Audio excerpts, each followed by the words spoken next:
And welcome once again to Living in the 21st Century. Joining me today is Vasil Shevchenko, former Transportation Minister of the Ukraine. Vasil, it's a pleasure to have you on again. Thank you for invitation. Thank you for having me. Happy to see you and our watchers. Thank you. Now, it looked like we have some terrible moments back there in Ukraine with Belarus looking to do their thing in assisting Russia in the war. We got Iran launching these advanced drones. To some degree, they are so sophisticated. You need long-range missiles from U.S. and the U.S. allies to assist in taking these weapons out before they are launched. Is that so? Thank you. In my opinion, I'd commented the current situation that now we have had a lot of challenges because of Russia's attack, and I wanted to remind our partners that 10th and 11th of October and 31 October we had mass attack from Russia side by drones, and 10 and 11 October Russia launched to Ukrainian side more than 84 drones, Iran produced drones, and Ukrainian forces managed to shoot down more than 50 of them, but another managed to damage electricity grid. But they repeated their big blow, and they launched to critical infrastructure of Ukraine 50 Iran's drones. I wanted to comment that every drone has 5 kilo blast, and as a result, they managed to damage more than 40% Ukraine electricity nets and limited energy for more than 40%. And because of it, from time to time, we have power outage, and from time to time rolling outage, and just before our conversation we didn't have electricity, and it appeared maybe 10 minutes before our conversation, and we can say exactly that they started their so-called new operations because after they drafted officially about 300 new soldiers to Russia's army. They, without any preparing, sent them to the battle line to Ukraine. And if you watch that number of killed Russia soldiers, lately Ukrainian forces managed to eliminate about 1,000 Russia soldiers around the clock. And it's quite difficult for Ukrainian forces because we have losses, and we have really cruel battles. And I wanted to tell that we have battle line more than 1,000 kilometers. And because of it, really important for us to have air defense. And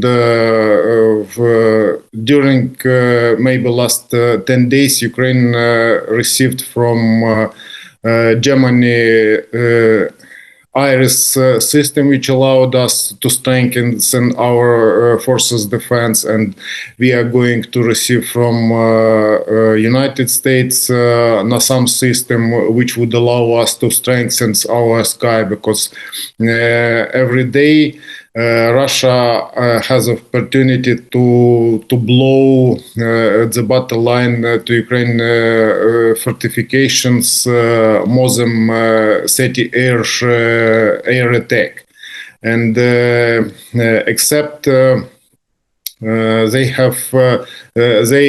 commit long-range missiles blow to Ukraine critical infrastructure around Ukraine, and now we can comment that now in Ukraine there is no any safe city. It was only Chernivtsi, only one city where all systems were working without problems, but Russia's missiles crossed Moldova's territory and blew to critical infrastructure in Chernivtsi. Now we understand that they are going to buy from Iran new type of missiles, because last blow they committed 31st October. Ukrainian air defense system managed to shoot down from 50 drones, 46 drones was shot down.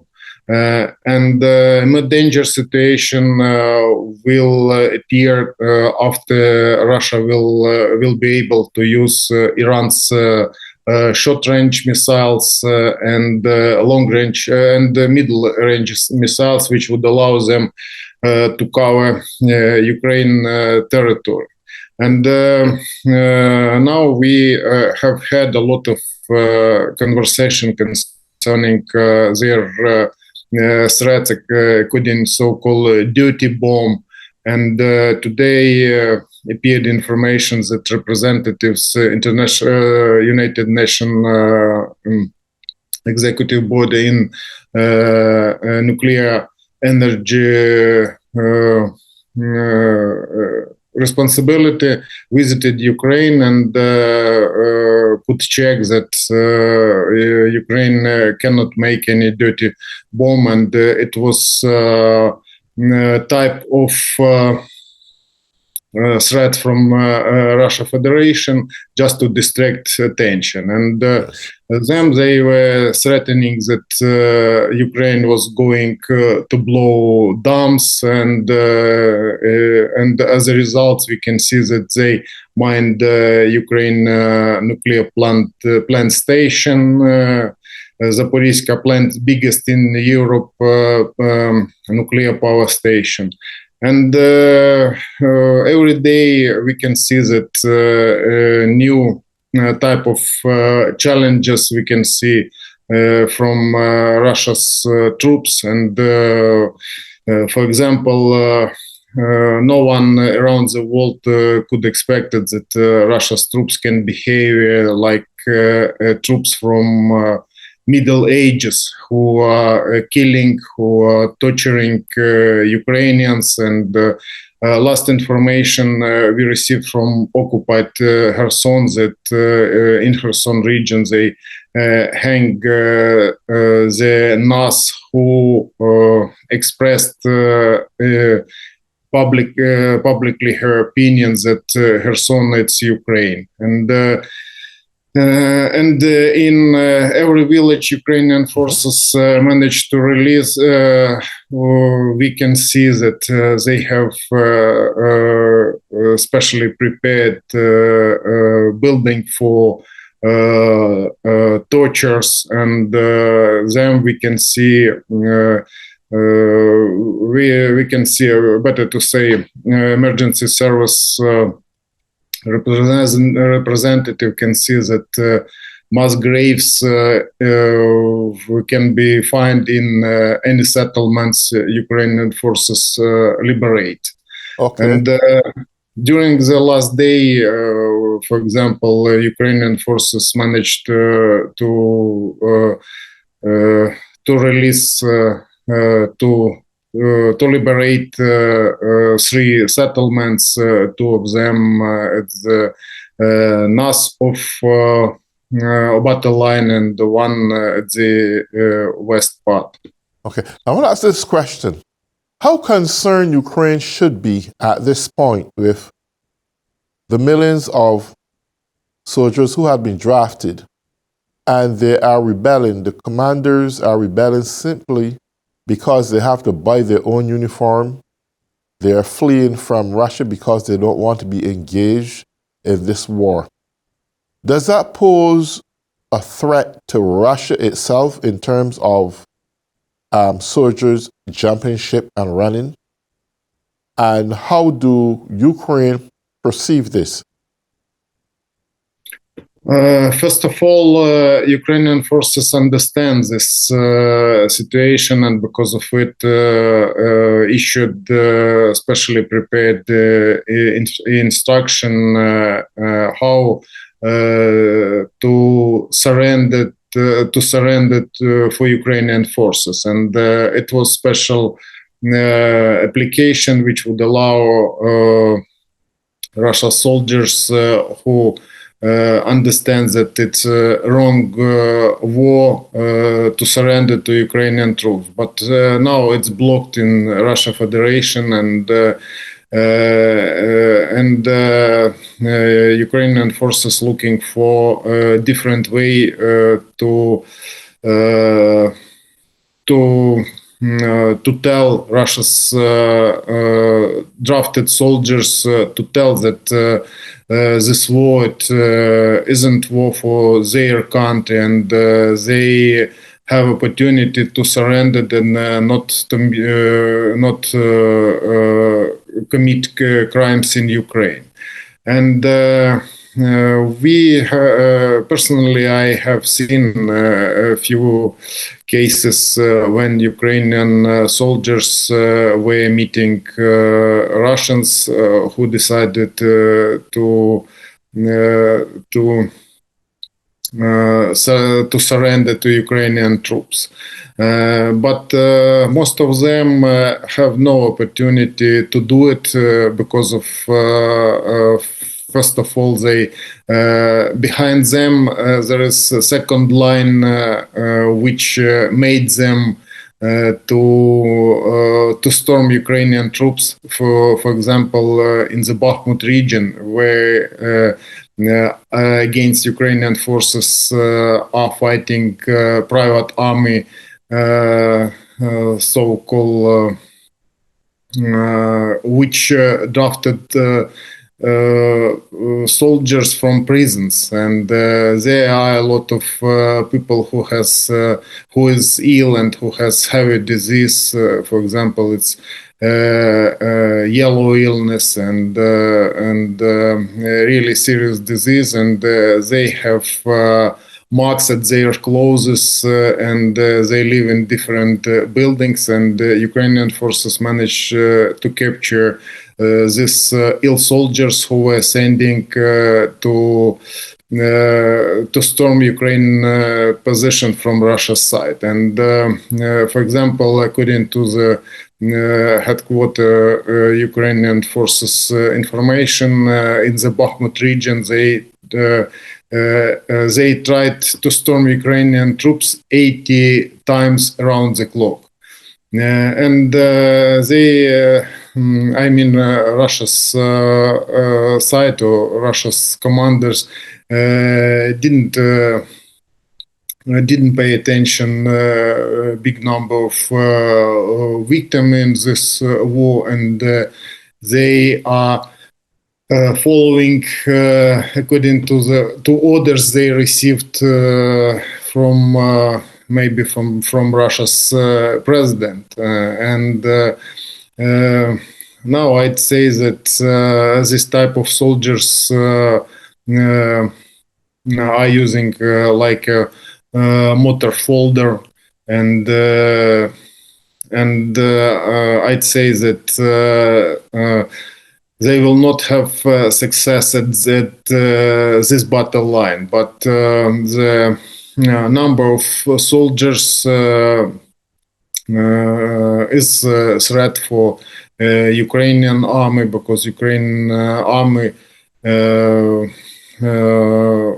doesn't have this number of soldiers and have no advantages in artillery. We have, for example, the same position in artillery, and we have advantages in artillery which was received from allies, from United States, from partners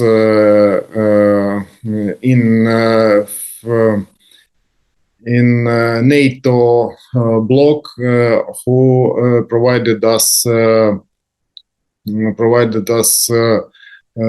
new technologies, artillery, and precise ammunition, and it allows us to be more effective. And I think that they are going to prepare something new. And to answer for your questions, according to Belarus, I'd say that from this side, we better to say, according to the military experts of Ukraine, now there is no higher threat because Belarus now is repairing ground place for Russia's troops. And at the same time, there are a lot of drilling camps for new draftee. And maybe in couple of months we will see that this threat can appear from Belarus side. So is Belarus at this point actively engaged in supporting Putin? To be honest, they are cooperating. They have been cooperating for a long time, including decisions that, if you see their comments concerning their cooperation, they call it United Army Boss. United Army both countries. I don't know how to comment it, because which country is united, and which duty they have, but it's appeared in their comments. Maybe nearest future we will see something which will give us answer for this information. But I'd say that Russia's forces are going to continue storming Ukrainian's territory, but as a result, they are slowly leaving settlements, and there are a lot of problems at the right side of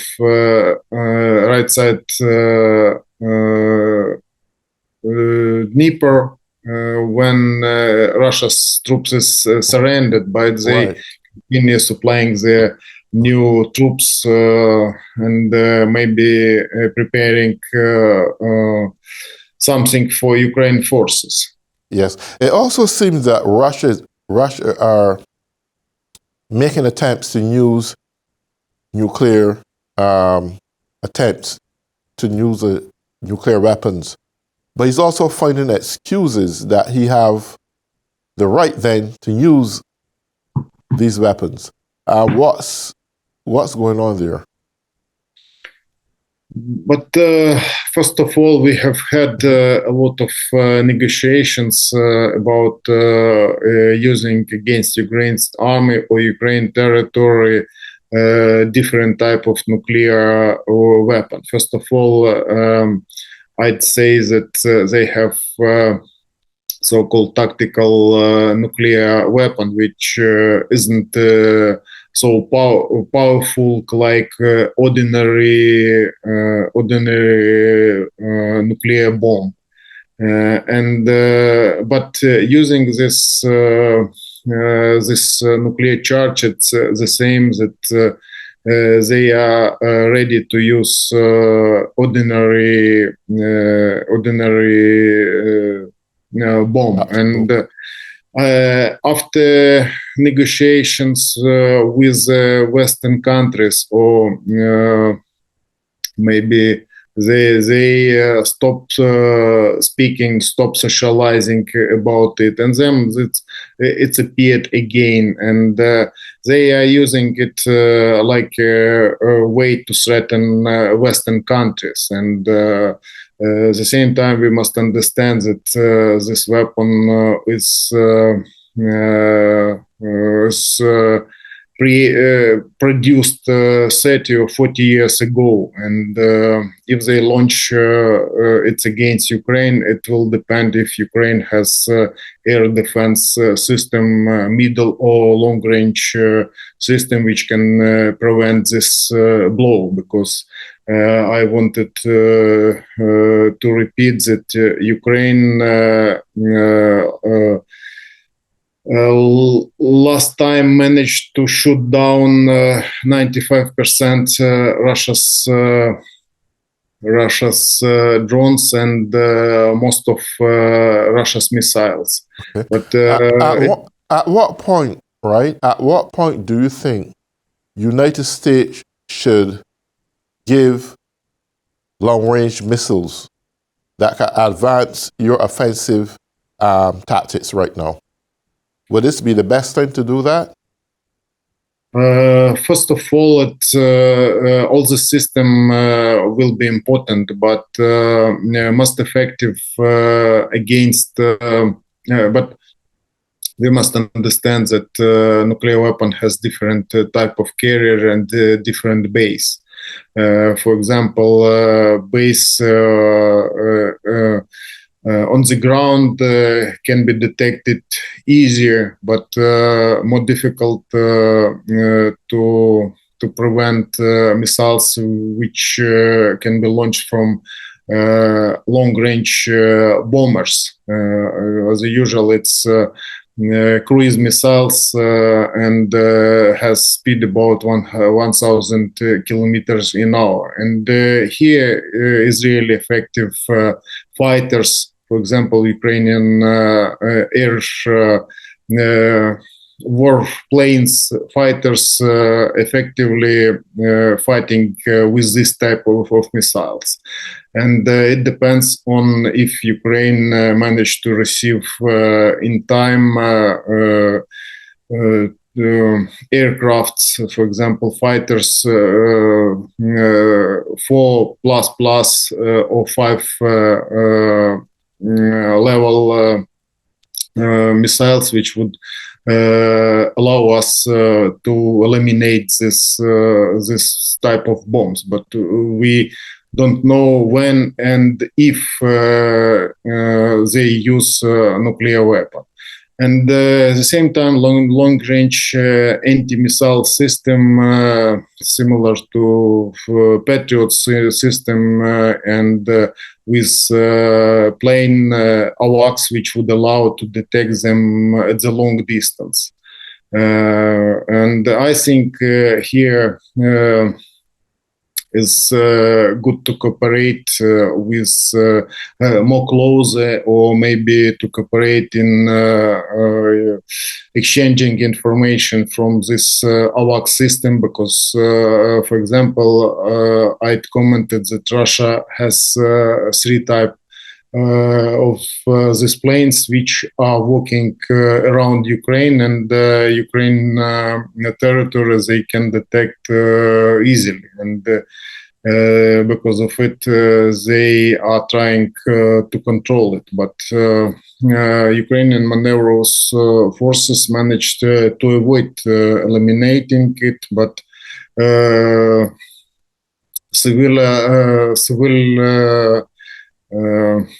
critical infrastructure cannot avoid from this blow, and now we can see that Russians manage to eliminate 40% our electricity producing systems and grid electricity.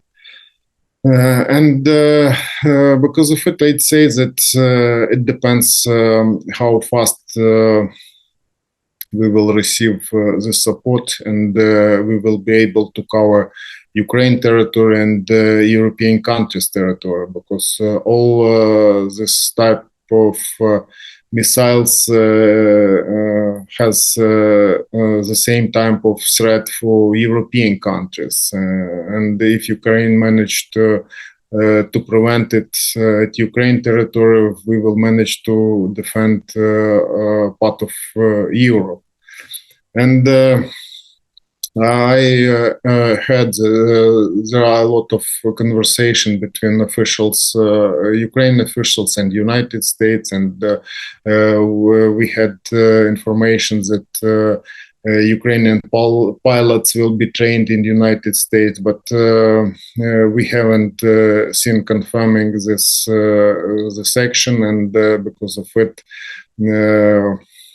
it's quite difficult to us and quite difficult to current situation, because